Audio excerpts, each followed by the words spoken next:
नमस्कार। Venus astro में मैं दिव्या मित्तल आप सभी का स्वागत करती हूँ। जय माता दी। आज का जो टॉपिक है एक विशेष टॉपिक है क्योंकि ये है भाग्य का है। भाग्य के बारे में अक्सर हम बात करते हैं कि हमारा भाग्य हमारा साथ नहीं देता या फिर समय समय पर भाग्य कभी चमकता है और कभी एकदम धूमिल हो जाता है, और किसी किसी का भाग्य तो इतना चमकता है कि उसे ऊंचाइयों पर बिना मेहनत के भी पहुंचा देता है। तो ऐसा क्यों होता है, आज हम वही जानेंगे कि आपका भाग्य आपकी कुंडली में ऐसे कौन से भाव से या ऐसे कौन से रिश्ते से या फिर ऐसी कौन सी चीज़ है जिससे आप अपने भाग्य को बदल के रख सकते हैं या उसको भाग्य को चमका सकते हैं। तो आज हमारा टॉपिक यही रहने वाला है। सबसे पहले उसको जानने के लिए हमें ये जानना है कि भाग्य का भाव कौन सा है। तो भाग्य का जो भाव है वो है हमारा 9th हाउस। आप अपनी कुंडली में देखिए कि 9th हाउस कहाँ आ रहा है, वो हमारा भाग्य का भाव होता है। अब भाग्य के इस भाव से हम कैसे पता करें कि आखिर हमारा भाग्येश कौन है। भाग्येश उसको कहते हैं जो भी राशि आपके 9th हाउस में लिखी है। जैसे मान लीजिए कि आपके लिखी है 9th हाउस में 8 नंबर राशि, यानी वो होती है वृश्चिक और उसके स्वामी होते हैं मंगल। अब आपको देखना क्या है, उस मंगल की स्थिति को देखना है कि वो मंगल आपकी कुंडली के कहीं ना कहीं बैठा होगा, या तो वो वहीं बैठा होगा भाग्य भाव में, या फिर 1 से लेके 12 हाउस में कहीं भी वो बैठ सकता है। आप जहाँ भी उस मंगल को देखें बस वही भाव आपके भाग्य का स्वामी होता है, भाग्य का निर्दाता होता है, और आप वहीं से अपने भाग्य को एक दिशा दे सकते हैं। चलिए एग्जाम्पल के तौर पे, जैसे कि अगर मैं कहूँ कि आपका मंगल आपके फर्स्ट हाउस में ही बैठा हुआ है जो कि आपका भाग्येश है, जहाँ पे मतलब 9th मैंने बताया अभी 8 नंबर की राशि यानी वृश्चिक राशि का जो स्वामी होता है मंगल होता है, और मंगल आपके फर्स्ट हाउस में विराजमान है। अब अगर फर्स्ट हाउस में मंगल आ गया तो दैट मीन्स कि आप अपने भाग्य के निर्माता खुद स्वयं है, क्योंकि पहला हाउस आपके व्यक्तित्व का है, आपके खुद का है। तो आपके भाग्य को कोई दूसरा नहीं चमका सकता, आप खुद मेहनत से अपना भाग्य चमका सकते हैं। यानी आपको खुद ही भाग्य को बनाना है। और सेम चीज़ ऐसी होती है कि अगर आपका लग्नेश भाग्य भाव में जाके भाग्य भाव में बैठ जाए तब भी यही स्थिति होगी, तब भी आप अपने भाग्य के निर्माता खुद होंगे, कोई दूसरा नहीं होगा। लेकिन हाँ, जब लग्नेश जाकर बैठेगा तो वहाँ पिता से भी संबंध आ जाएगा, क्योंकि पिता का भी भाव होता है, वो छोटी धार्मिक यात्राओं का भी होता है। तो उसमें प्रेडिक्शन थोड़ा डिफरेंट हो जाते हैं, लेकिन हम यहाँ भाग्य की ही बात करेंगे। अब अगर भाग्य का स्वामी आपका मंगल जो है सेकंड हाउस में आ जाए, सेकंड हाउस किस किस चीज़ का होता है? सेकंड हाउस आपका होता है आपके कुटुंब का। जितना भी आपका कुटुंब है, यानी आपका भाग्य किससे जुड़ा हुआ है? आपके कुटुंबियों से जुड़ा है। तो कुटुंब के लिए जो आप अपना बनाकर उनसे जितना अधिक बनाकर रखेंगे, और ये सेकंड हाउस आपकी वाणी का भी होता है, यानी आपकी वाणी ही आपका भाग्य बना देगी। आप जितनी अच्छी वाणी का प्रयोग करेंगे, क्योंकि मंगल एक क्रूर ग्रह है तो थोड़ी सी उग्र वाणी दे देता है, लेकिन आप अपनी एनर्जी को, जितनी भी एनर्जी मंगल की है वो अपनी वाणी में, यानी कोई ऐसा काम कीजिए जहाँ पे वाणी का यूज़ हो और जहाँ पर आप अच्छा बोल पाए जिसे लोग सुने। तो वो क्या होगा, उससे आपका भाग्य आपका साथ देने लगेगा। और साथ ही साथ यहाँ पे ये आपका कुटुंब का हो गया, वाणी का हो गया, इन दो चीज़ों से आपका भाग्य जो है बहुत बलवान हो जाएगा और वो अपने काम करने लगेगा। बस कुटुंबियों से आपको बनाकर रखनी है, उन वही है जिनसे आपका भाग्य जुड़ा हुआ है। अब बात करते हैं हम अपने थर्ड हाउस की। तो यदि भाग्य का स्वामी आपके थर्ड हाउस में पहुंच गया तो यहाँ से हम छोटे भाई बहनों को देखते हैं, छोटी छोटी धार्मिक यात्राओं को भी देखते हैं। धार्मिक हो या नहीं भी हो, पर यात्राएं यहाँ से छोटी छोटी दिखती हैं। धार्मिक यात्राएं इसलिए हम बोलते हैं क्योंकि यहाँ पे जो भी ग्रह बैठेगा उसकी पूर्ण दृष्टि आपके 9th हाउस पे जाएगी, और 9th हाउस जो कि धार्मिक यात्राओं को ज़्यादा दर्शाता है क्योंकि वो हमारे धर्म का भाव है। तो इस तरीके से अगर अब इन लोगों का भाग्य कैसे चमक सकता है, ये लोग अगर एक ये थर्ड हाउस जो होता है वो आपके पराक्रम के साथ कम्युनिकेशन का भी होता है। जो लोग मीडिया में होते हैं या फिर न्यूज़ रीडर्स होते हैं, इस तरीके के भी लोग यहाँ पे इस प्रोफेशन में भी जा सकते हैं। और इस प्रोफेशन में जाने में क्या होगा, इनको बोलना पड़ेगा, मीडिया के आगे बोलना पड़ेगा। जितना भी सब कुछ है ये सारा सोशल मीडिया का जो प्लेटफॉर्म आता है ना, वो थर्ड हाउस के ही एक्टिव होने पर आता है। तो यहाँ पर आप यूज़ कीजिए उस चीज़ को, कम्युनिकेशन अपनी बहुत गजब की करिए। तो उससे आपका जितना आप इन चीज़ों को करेंगे, यानी आपको सोशल मीडिया से जुड़ना है थोड़ा, और अपनी वाणी का प्रभाव सोशल मीडिया पे जमाना है। साथ ही साथ धार्मिक यात्राएं छोटी छोटी करते रहना है। जितनी आप करेंगे उतना ही आपका भाग्य आपका साथ देगा। यहाँ से छोटे भाई बहनों को भी देखा जाता है। तो आपका छोटे भाई बहन आपने अपना भाग्य छोटे भाई बहनों से बांट रखा है, तो दैट मीन्स छोटे भाई बहनों से ही आपका भाग्य चमकेगा, उनका भी चमकेगा, साथ ही साथ आपका भी चमकेगा।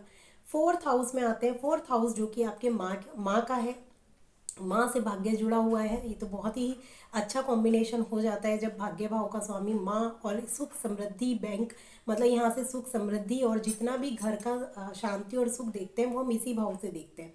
तो आपका भाग्य आपकी माँ से जुड़ा हुआ है। माँ की सेवा कीजिए, माँ, और जितना भी घर में आप रह सकते हैं, घर में जिसे घर में आपका जो मतलब होना चाहिए स्वभाव, वो घर में बहुत अच्छा होना चाहिए। तो उससे भी आपका भाग्य बहुत आपको साथ देने लगेगा। जैसे घर वालों को आप टाइम दीजिए ज़्यादा से ज़्यादा, तो आपका भाग्य खुद ब खुद दौड़ेगा। फिफ्थ नंबर पे, यानी फिफ्थ हाउस जो है वो आपके संतान का आता है, ज्ञान का आता है, और आपके गेम्स स्पोर्ट्स वगैरह का भी आता है। तो ऐसे लोग अगर स्पोर्ट्स में जाते हैं तो इनका भाग्य बहुत चमकता है। ऐसे लोग अगर ज्ञान जितना अर्जित करेंगे उतना इनका भाग्य साथ देगा। इनका बहुत ज़्यादा भाग्य इनका ज्ञान से जुड़ा हुआ होता है, यानी जितना ज्ञान अर्जित करते चले जाते हैं उतना इनका भाग्य प्रबल होता चला जाता है। साथ ही साथ इनका जो भाग्य है वो किससे जुड़ा हुआ है, संतान से जुड़ा है। तो संतान के साथ मिलकर, यानी संतान होने के बाद आपका भाग्य और भी ज़्यादा उज्जवल हो जाता है। ऐसे में कहते हैं कि शादी के बाद आपको संतान कर लीजिए, आपका भाग्य चमक जाएगा। तो ये चीज़ फिफ्थ हाउस तक मैंने बताया। सिक्स हाउस पे आते हैं, कैसे चमकाएंगे, क्योंकि रोग रिपु शत्रु का भाव है ये तो, लेकिन साथ ही साथ ये सेवा का भी भाव है जहाँ पे हम सर्विस देते हैं। अब सर्विस से क्या मतलब है, सर्विस यहाँ पे समाज की सेवा से है। यानी समाज की सेवा आप किसी भी तरीके से करें। यहाँ से अगर पूर्ण दृष्टि जो भी बैठा होगा ग्रह, उसकी पूर्ण दृष्टि ट्वेल्थ हाउस पे जाएगी। अब ट्वेल्थ हाउस किस किस चीज़ का है, हॉस्पिटल का है। आप हॉस्पिटल में जाके सेवा करिए, यानी अब कोई पेशेंट्स हैं वहाँ पर आप सेवा कर सकते हैं, या फिर हॉस्पिटल में ही जॉब कर सकते हैं, या फिर आप क्योंकि वो जेल का भी भाव है। अब सरकारी योजनाएं जो आती हैं उनसे भी रिलेटेड, उनको जितनी सरकार को हेल्प चाहिए उनकी मदद कर सकते हैं। तो वहाँ पे जितनी आपकी एनर्जी जाएगी, आप रोग रिपु शत्रुओं से बचे भी रहेंगे, और साथ ही साथ आपका जो सिक्स हाउस से आपका भाग्य बन सकता है वो सिर्फ और सिर्फ सेवा करके बन सकता है, क्योंकि इनकी काट केवल सेवा से है।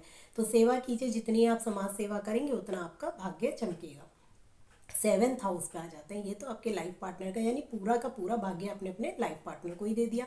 लाइफ पार्टनर से आपका भाग्य चमक जाएगा, उनका भी भाग्य चमकेगा, आपका भी भाग्य चमकेगा। तो इस केस में आपको अपने लाइफ पार्टनर को कभी भी नाराज नहीं होने देना, वरना भाग्य जो है थोड़ा सा परेशान कर देगा आपको। तो यहाँ पर जितना आपका दाम्पत्य जीवन सुखद होगा उतना ही भाग्य आपका बहुत अच्छा चलेगा।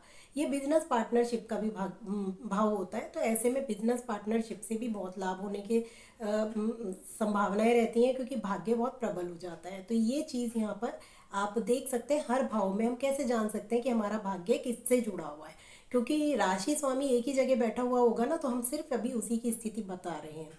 अब आते हैं हमारा एट्थ हाउस। एट्थ हाउस तो अनएक्सपेक्टेड गेन्स का भी है।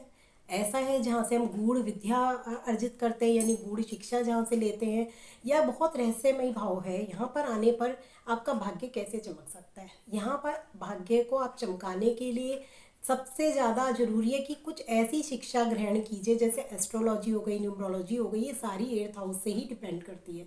तो अगर आप इस तरीके की शिक्षा जो नॉर्मली लोग नहीं अर्जित कर पाते हैं, कुछ गुण ज्ञान आप अर्जित कीजिए।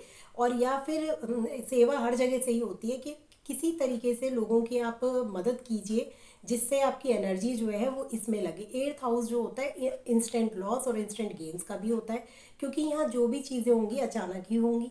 तो आपको अपना जो एनर्जी है वो लगानी है चीज़ों को समझने में, यानी कुछ अनुसंधान, जैसे रिसर्च, क्योंकि ये रिसर्च का भी भाव है। आप जितना, आपको अगर कोई जॉब करनी है तो आप साइंटिस्ट की जॉब अगर जो कर रहे हैं उनके लिए ये बहुत अच्छा है।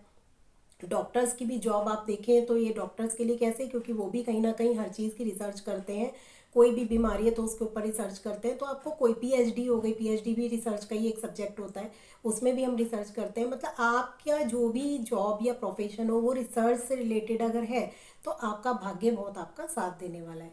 अब भाग्य भाव में ही, यानी आपका नाइन्थ हाउस में ही बैठ गया तो क्या होगा, फिर तो भाग्य गजब का ही है आपका, दौड़ता ही रहेगा वो। भाग्य से ही भाग्य चमकेगा, और पिता से, क्योंकि ये भाव किसका है, पिता का, और धार्मिक यात्राओं का। यानी आप जिस भी धर्म के हैं अपने धर्म को मानने वाले होंगे, और साथ ही साथ जितना आप अपने धर्म को मानेंगे, जितना उसको मतलब दूसरों को भी बताएंगे और धार्मिक यात्राएं करेंगे, आपका भाग्य दिन दूना और चार चौगुना बढ़ता रहेगा। टेंथ हाउस कर्म का स्थान होता है। यहाँ पे क्या है, आप जितना कर्म करेंगे, जितना मतलब आप अपने वर्क में पूरा का पूरा न्याय पूर्वक अपना वर्क करेंगे, डेडिकेट करेंगे खुद को, और जो आपके सहपाठी हैं, जिन जो भी आपके साथ कलीग्स हैं, उनके साथ मिलकर आपका भाग्य चमक सकता है। तो यहाँ पर आपको ये ध्यान देने की ज़रूरत है। अब आते हैं हम 11th पे। 11th हाउस इच्छा शक्ति का घर होता है, बड़े भाई बहनों का घर होता है। यहाँ पे क्या होगा, भाग्य जो है, आपकी जो भी इच्छा होगी ना, आपकी इच्छाएं, आप पीछे भागेंगे इच्छाओं के और वो प्रबल हो जाएंगी। जैसी वो इच्छा पूरी होगी, आपका भाग्य चमकेगा ही चमकेगा। साथ ही साथ आपका बड़े भाई बहनों को के साथ भी आपका भाग्य, अगर उनके साथ रिलेशनशिप जितने अच्छे होंगे उतना अच्छा आपका भाग्य भी होगा। ये हाउस फ्रेंडशिप्स का भी होता है, तो आपके जितने भी मित्र हैं उनसे भी, यानी उनसे भी आपने अपना भाग्य बांट रखा है, वो कहीं ना कहीं आपके भाग्य के लिए बहुत अच्छे होते हैं। यानी आपकी जितने मित्र होते हैं और जितनी अच्छी उनसे बॉन्डिंग आपकी होती है, उतना आपका भाग्य चमकता है। 12th हाउस से भाग्य कैसे चमका है, यहाँ से अगर आप, क्योंकि ये 12th हाउस जो होता है ये विदेश का भी होता है। अब हो सकता है कि आपका भाग्य बाहर जाके चमके, जैसे कई बार हम सुनते भी हैं कि आप अपनी जन्म भूमि जितनी दूर चले जाएंगे उतना अच्छा आपका भाग्य चमकेगा। तो ये जो पोजीशन है वो यही दर्शाती है कि अगर आप फॉरेन कंट्री या फॉरेन कंट्री से रिलेटेड कोई कंपनी है वहाँ पर जॉब कर रहे हैं, ऐसी कंपनी में जो फॉरेन वाली कंपनीज हैं उनमें जॉब कर रहे हैं, या आप घर से बाहर जाके काम कर रहे हैं, मतलब घर से काफ़ी दूर है, जो आपकी लैंड, जो आपकी मदर लैंड है, उससे जितना दूर जाएंगे उतना आपका भाग्य चमकेगा। तो ये सारी चीज़ें आप इस तरीके से देख सकते हैं कि हमने अपने भाग्य को कैसे जाना कि हमारा भाग्य आखिर किससे जुड़ा हुआ है। आप भी देखिए कि आपका भाग्य का स्वामी किस भाव में बैठा हुआ है और कौन सा ऐसी चीज़ें करने से, ये कौन से ऐसे रिश्ते हैं जिनसे आपका भाग्य जुड़ा है।